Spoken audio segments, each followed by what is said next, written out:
Baguhan ka ba sa sales at medyo nacha-challenge maka-close ng deal? Or may kilala ka bang bago lang sa sales pero nakakabenta naman siya? Ano nga ba yung dahilan? Ano yung mga sikreto? Yan yung i-discuss natin ngayon dito sa Truly Happy One. Ako po si Eric Calugdan. Together with us is Sir Enrico Garcia. I used to be an IT consultant for Unisys and then after that put up my own business called Infotext. I'm also the CIO of Philpax and CTO of Sante. You can call me a serial entrepreneur. Sir Enrico, on the other hand, used to be the retail operations manager of Shell, and then after that, he became the country manager of Herbalife. After that, he became the director of operations of Avon and one of the board of directors of the Direct Selling Association of the Philippines.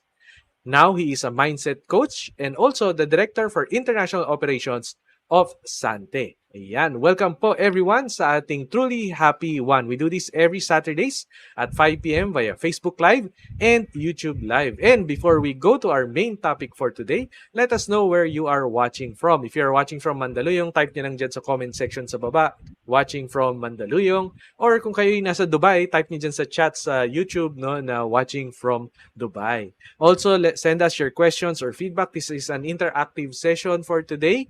Type nyo lang dyan sa comments or sa chat. And wag na rin kayo mahiya. Please like the video, comment on the video, and tag your friends na sa tingin yung makakatulong, lalo na yung mga baguhan sa sales. Na tag nyo sila sa video na to, baka may matutunan sila at makatulong sa kanilang profession as a salesperson.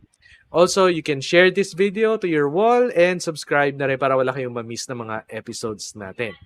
Okay, so ang topic natin today is, it's not about how much you know, it's about how much you care. Ayan. Sir Enrico, ano ba tong very interesting topic natin for today?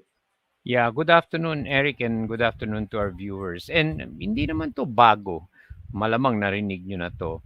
Pero yung pag-usapan lang natin talaga and really Eric, it's interesting kasi over the weekend, over this long weekend or 3-day weekend I should say, I was reading something and it was a study about in the end it the selling and everyone's selling, okay?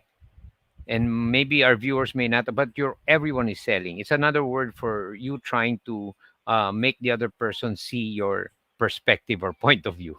So whether it's Correct. an advocacy, fundraising, it's the same.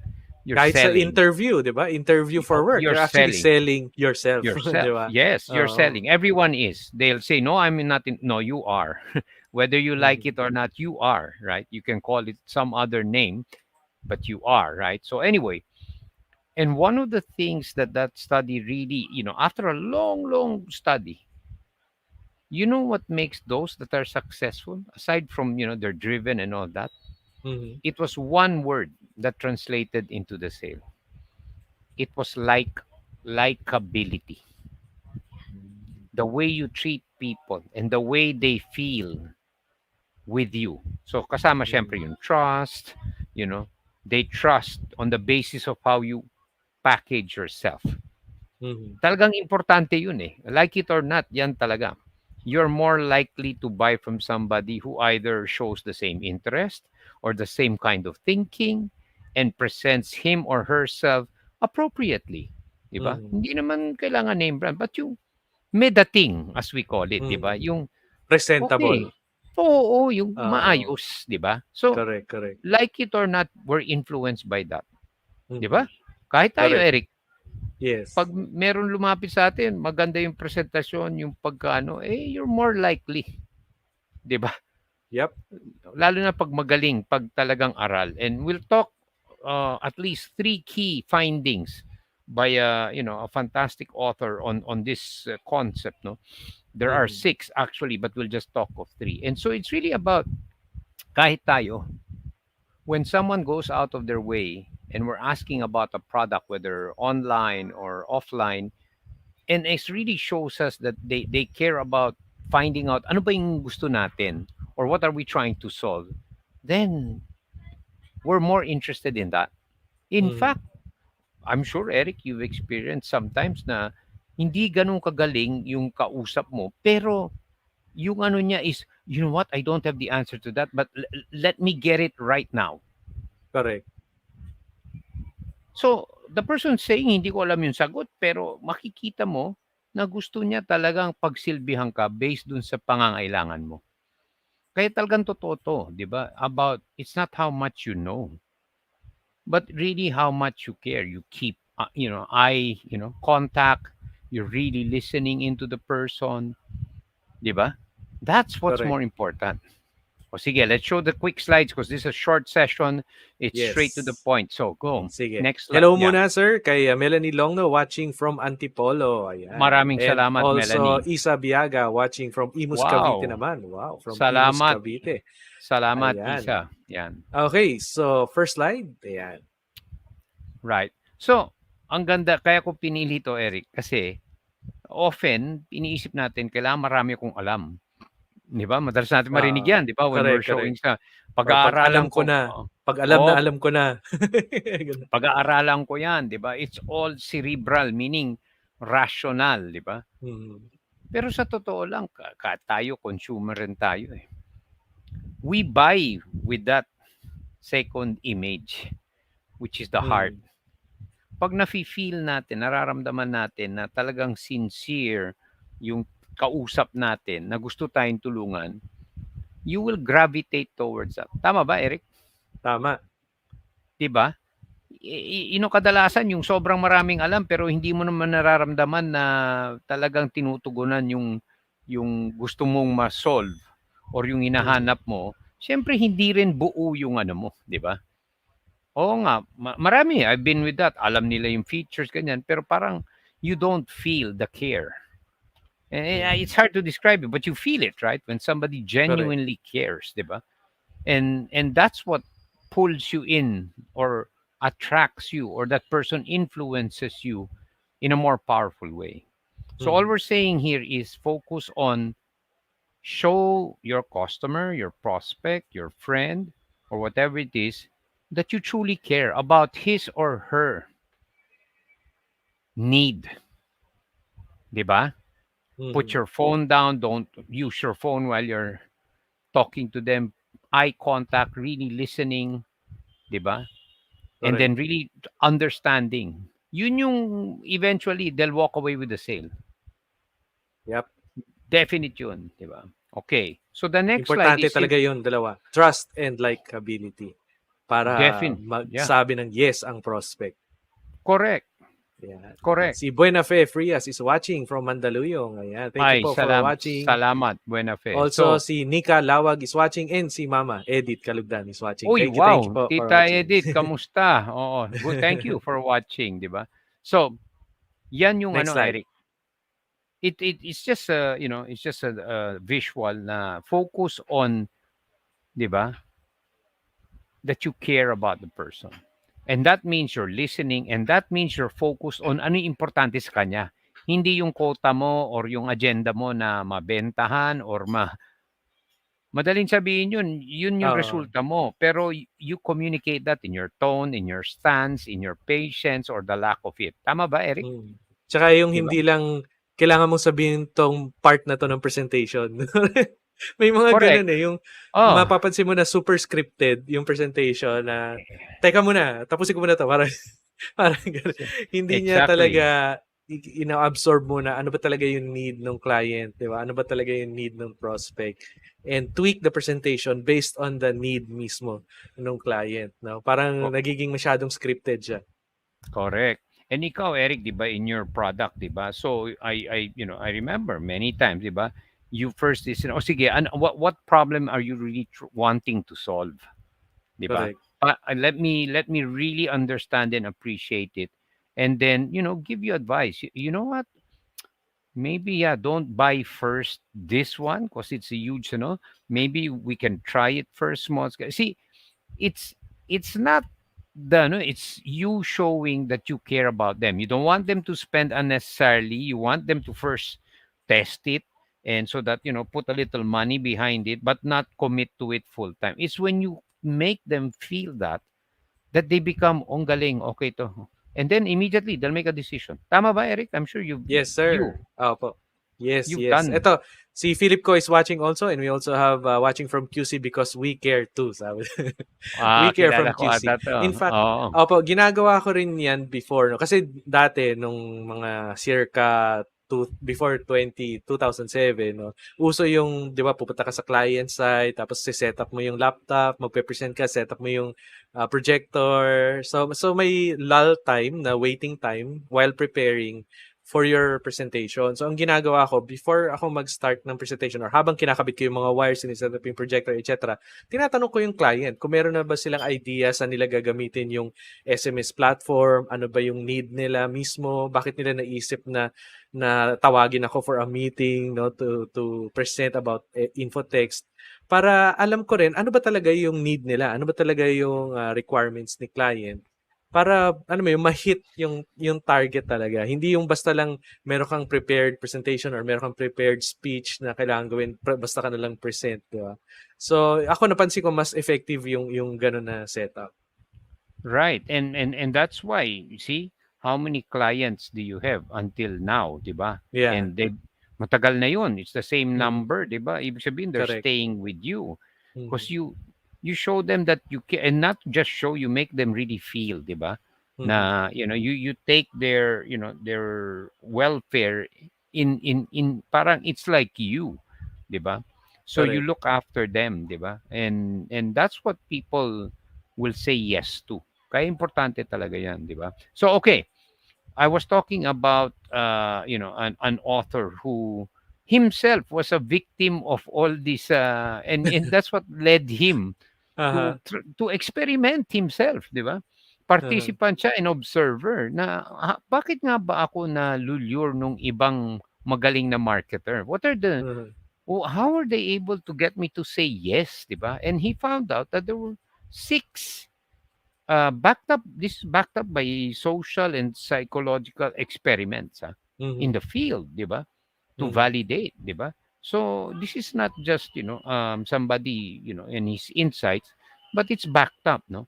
So in his book called Influence, and some of you probably have read, Robert Cialdini discusses six weapons of influence that mhm, people use. Okay, marketers specifically, mhm, okay, to influence you, to persuade you, mhm. diba? With their product, their service, their advocacy. There are six, and we'll only talk of three because that's what closely relates to this topic that we have. So let Okay, me take you sige. through that, diba? So, ito yung, I said there are six in his book, and we'll just talk of three. Okay? Mhm, One is yung principle of reciprocity. Napaka-powerful nito. You do a favor for someone, mhm. and of course, without needing or requiring the person to reciprocate, parang utang na loob. Yan yung principle Utang nito na eh. loob, oo. Oo, Ah, parang, uy, wow, you did me a favor. Ikaw na natanggap nung benefit, you feel a sense of obligation to repay it at some point in time, right? mhm, It becomes harder for you to refuse another from that same person. This is so mhm, powerful, di ba?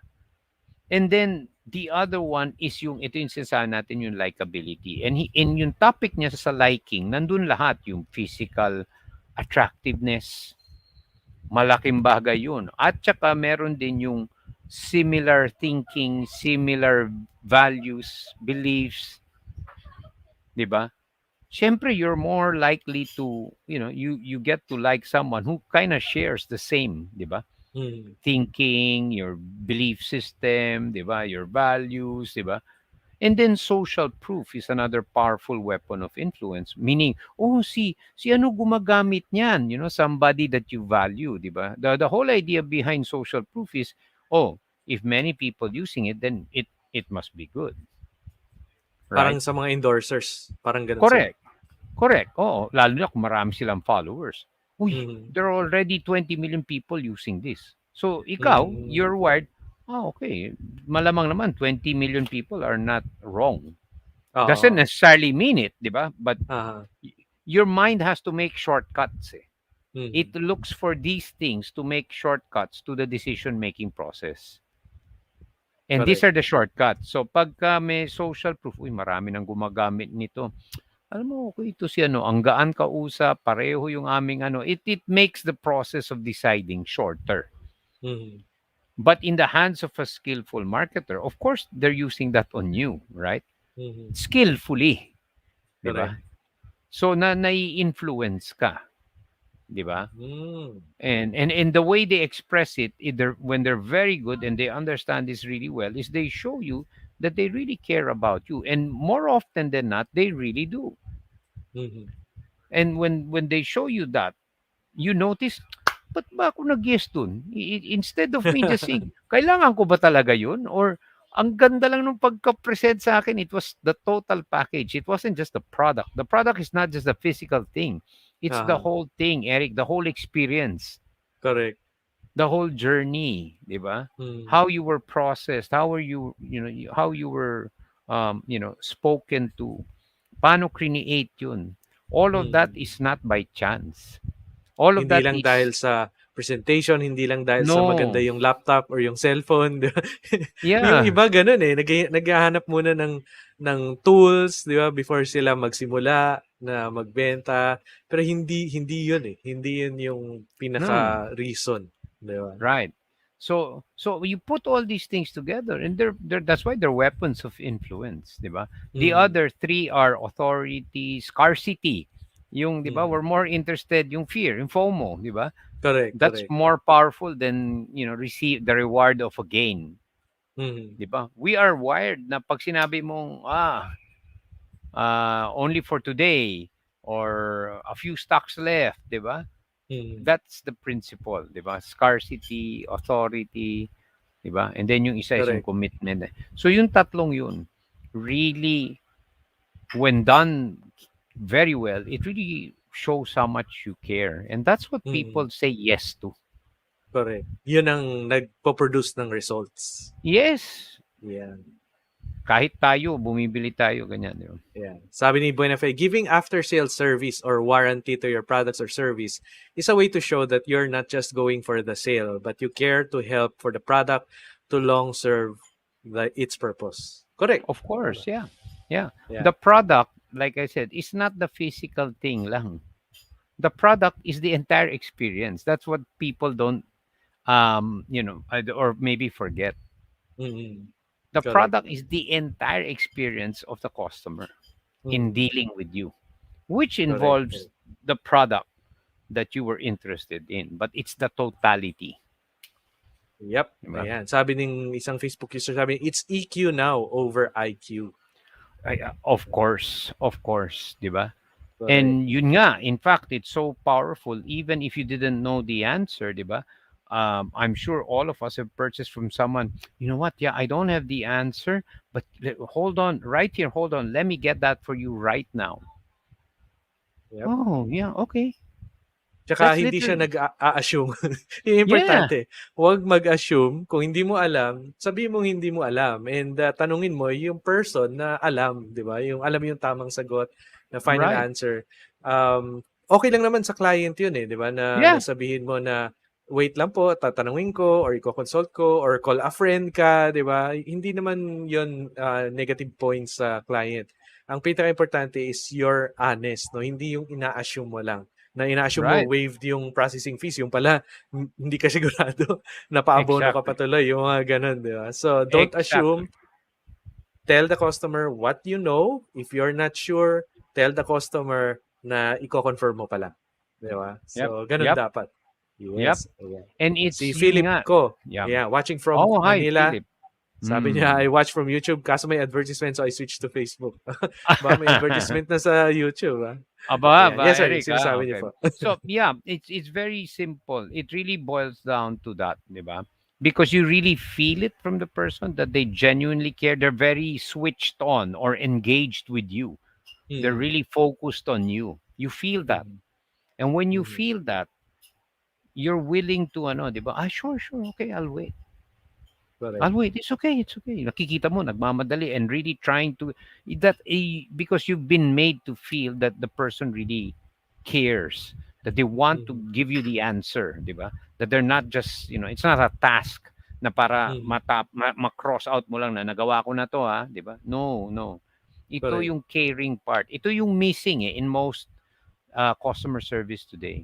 It's not Mhm. the script. In fact, minsan nga nagagalit. I tell them, please stop reading your script.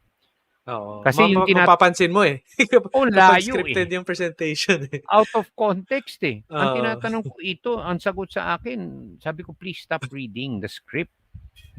'Di ba? Kasi ang Correct. layo, 'di ba? So, but anyway, yun yung ano natin, 'di ba? So just focus on that.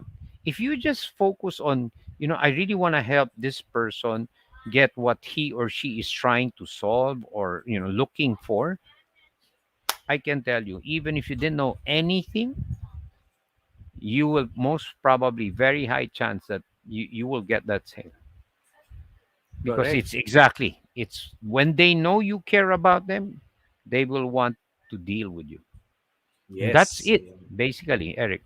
Correct. Sabi rin ni Buenafe, in this time of high product availability, increased choice options, and competitive price, what level of care should customer service be like to be able to compete and succeed? It's a very nice question, and I have a very short answer. Treat them as human customers,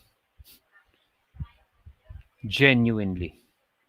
And I really believe that is a competitive advantage you can have with any product. Give me any product, but yung sabi ko nga, the entire product offering is not just the physical product, but Mm, it's the totality of the experience. correct. Diba? Don't treat them as parang statistics lang, 'di Correct. ba? Lalo na ngayon, yung mga big data, mga analytics, mga gano'n, may tendency na nawawala na yung human part. No, Right. nagiging statistics na lang yung mga customers. Right. So, the best customer service talaga is a customer service that takes care of you as the customer, as a human being, no? As a Yeah. person. Yeah. And Correct. having said that, there's a lot of opportunity. Lalo na as it gets yung with AI and more, there's even a bigger opportunity now to really Mhm. make the person feel, di ba? Mhm. 'Di ba, Eric, there are some you just look forward to working with them, very few. Yeah. Kasi ang galing yung pagsagot, yung tone ng voice, it's just the entire experience. Mhm. It's just so pleasurable. Very Correct. few, very few. Mhm. So, ang laki ng opportunity. But that's not easy to do because you have to have the right people, you have to drive that culture. There's a lot of effort, commitment, training that goes into that, 'di ba? Correct. Yeah, Yes, ayan, sabi ni Philip ko, thanks for the topic. It's sincerely and genuineness of oneself. You don't do it for the money only. I experienced that from real estate agent brokers. yeah. Well, and to be fair, it can happen in any industry, 'di ba? Mhm. It's not just one group of people. It unfortunately, it does happen, in varying degrees in all industries, Mhm. 'di ba? You feel it. Correct, correct. You really feel it, 'di ba? You just want me to sign on the dotted line, 'di ba? Yep. But without due regard for, what my concerns are. But though the Yeah, few that are really good, it's you say yes even if you couldn't afford it, because they really understand, 'di ba? correct, correct. Ayan, Ah. si Therese Angela. Si Terry is watching, Sir Enrico. Oy, Terry! Hello, hello. Good to see you here. Yeah. Yes. Ayan. Question, sir, do you believe that the way an employee is treated with or without care by the company will be reflected in the way that employee will treat the company's customers also? Absolutely. In fact, when they did a survey, I forget how many years ago in the US, 75% of the respondents said they would have stayed even if no salary increase if they were just treated better. Mhm. 75%. Wow. Di ba? May kasabihan, they don't leave They don't companies. leave the companies, they leave their Their boss. boss, yes.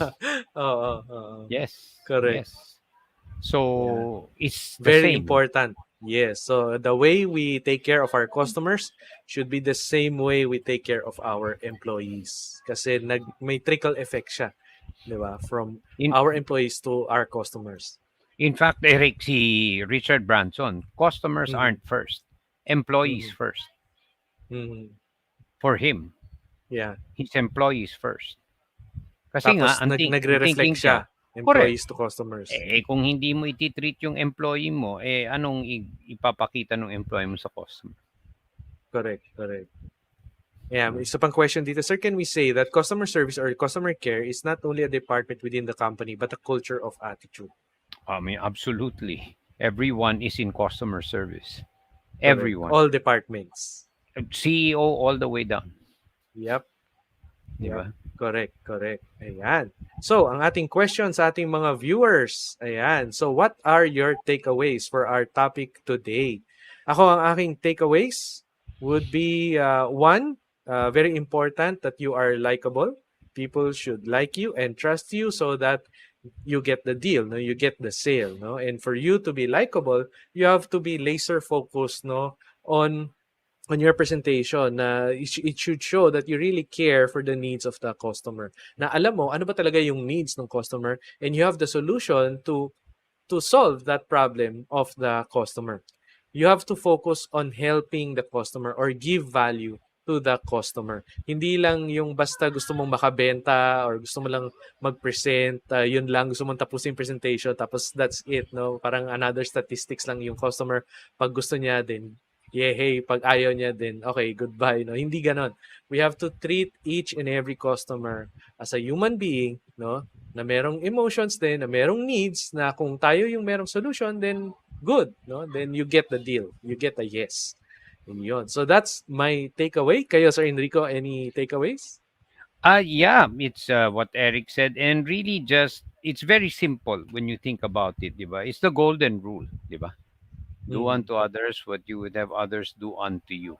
So it's simple. You don't need even an education, diba? If you it's how you want to be treated correct. is how you should treat, especially if you're a prospect or a customer. It's that simple. Yes. Ayan. Sabi ng ating viewer, importante talaga na ramdam ni customer na mula sa puso, hindi scripted. Correct. Amen. Amen to that. And we can't solve the world's needs and problems, but caring can be a positive force in the people we meet. Yes. Absolutely. Yan. Sabi niya, when there's an opportunity, show you care. As God said in Proverbs 3:27, don't withhold good from someone who deserves it when it is in your power to do so. Correct. Amen. Yan. And when you take action in caring for others, God's rewards are also in action upon your life. Amen. Correct. Amen. Thank you very much.